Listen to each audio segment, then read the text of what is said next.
Hey everybody, Joseph Rothschild here, aka Mono Bluetron, back again with another episode of 10-Minute Testing. First, I'd like to thank you all for suffering with me through my exploded computer and subsequent mini hiatus, but it turned out to be a pretty good excuse to wait for the remaining Cyber Dragon support to trickle from Konami's grimy hose of new card releases. There's a couple of new things I'd like to take a look at, which hopefully will come together as a cohesive whole instead of the previously bricky and draw-dependent snooze fest. Let's take a look at Cyber Dragons. So here's the list, and I promise there's a reason we're playing every single piece of garbage in here. That's right, even Fusion Gate has a purpose. As always, I'll give you a little bit of background about the archetype, a little bit of a discussion about what I hope the deck can do, and as always, the card by card.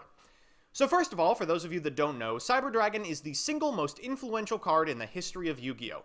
Now, a lot of you youngins may not be old enough to know this, but on release, Cyber Dragon represented the biggest deviation from Konami's previous design philosophy ever. It, along with a ban list, really ended GOAT format by walking over every utility 4-star without even using your normal summon. In the ensuing years, however, monsters like Cyber Dragon became less and less uncommon, and Yu-Gi-Oh! Became the Marvel vs. Capcom of card games with all its special summoning that it is today.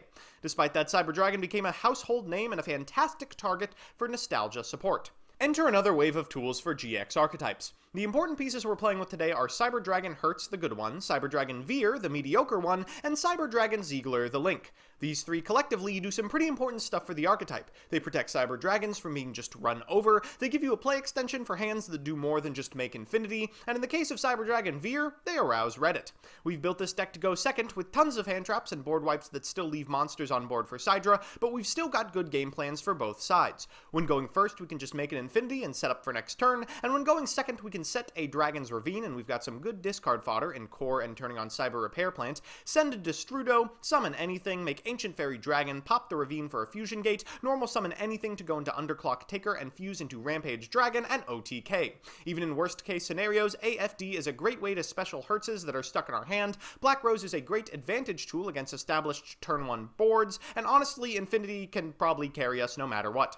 So with that, let's get into the card by card. First, we have hand traps. I'm playing 3 Ash Blossom and 3 Gamma, mostly because I feel like, unlike Ghost Ogre, these have the highest chance of stranding one useless monster on board for Cydra. Next are 3 Cyber Dragon, 3 Cyber Dragon Core, and 3 Cyber Dragon HERZ, whose name is Cyber Dragon on the field or graveyard. When it's specialed, you can make it level 5, and if it's sent to the graveyard, you can add a Cyber Dragon to your hand. Like Core, you can only use one of these effects per turn.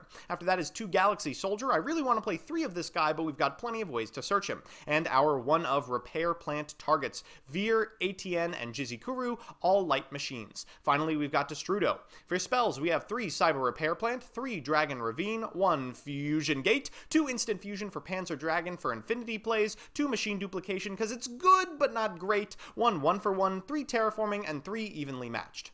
In the extra, we've got the 2 Chimera Techs, a Mega Fleet and an Overdragon, our OTK Tool, Rampage, Panzer Dragon, Thousand Eyes, Ancient Fairy, Black Rose, 2 Infinities and 2 Novas, 2 Zeigler's, 1 Link Haribo to send Hertz from field, and 1 Underclock Taker. So with that, let's jump into the games.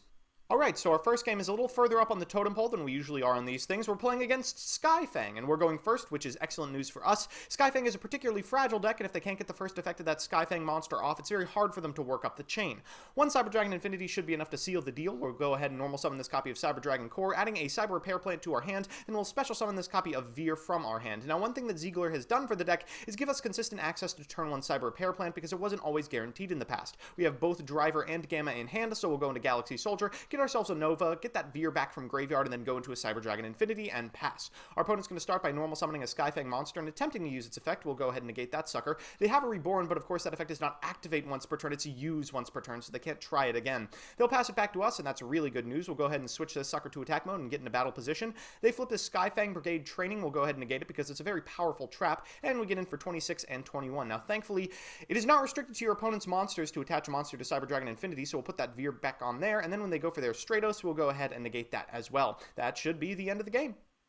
So game 2 is going to be up against Paleozoic, and we've drawn a couple of the tools that make going second not that sucky. Unfortunately, Paleozoic operates on a different axis than other go first decks. Setting 2 and passing isn't something that Ash Blossom can particularly interact with. Our opponent's going to set this copy of Bottomless and this copy of Ronin Totem, trying not to get blown out by evenly matched. I cannot fault them for that. We're going to go ahead and special summon the Cyber Dragon, normal summon the Core, getting a second Cyber Repair Plant to our hand. We'll go into Zeigler, that gets Bottomless. That's great news for us because now we can safely go into Galaxy Soldier, discarding the Gamma for a second Galaxy Soldier. We'll go ahead and Instant Fusion because, of course, we don't have tribute material, go into Cyber Dragon Nova, go ahead and get this Cyber Dragon back, and end on a Cyber Dragon Infinity. We'll go into battle phase, walk over this Ronin Totem, and hit him for 25. We're going to pass it back to our opponent, and now safely out of range of evenly matched, he can set everything in his hand. Normal summon this Swap Frog, we will Ash Blossom it. It's not particularly good, but it's better than letting him resolve the effect, I suppose.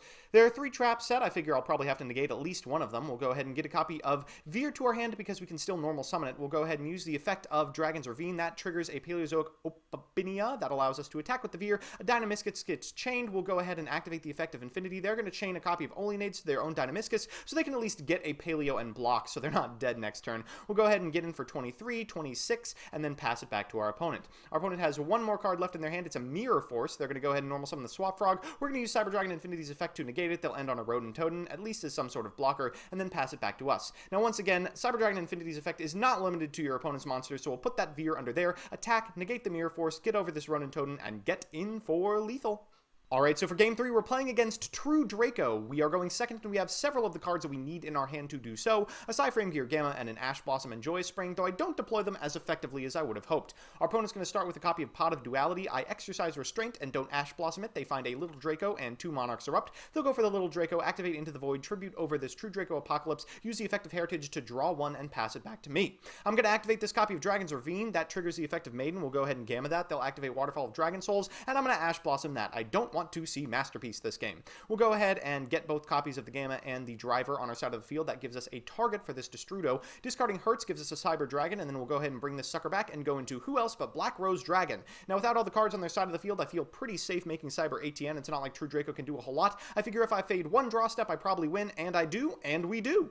So our 4th match is up against ABC, and this should give you some grim reminders of how the mirror will look should this deck ever become meta. As you can see, my opponent has drawn Galaxy Soldier, and that can mean one thing and one thing only. They'll start by activating Terraforming to get a Union Hanger, then use Union Hanger's effect to get a B. They'll go ahead and discard an A to a Galaxy Soldier, then a B to a second Galaxy Soldier, and oh boy, there's Nova, and there's Infinity on my opponent's side of the board. Well, thankfully, we have just the thing for that. We'll special summon the Cyber Dragon. They effect Veiler, trying so hard to prevent the Chimera Tech Mega Fleet Dragon. We'll deal 2400, then tribute it, because of course we haven't used our normal summon, use Instant Fusion to go into Panzer Dragon, go to a Cyber Dragon Nova, get ourselves a Cyber Dragon from grave, and end on a Cyber Dragon Infinity.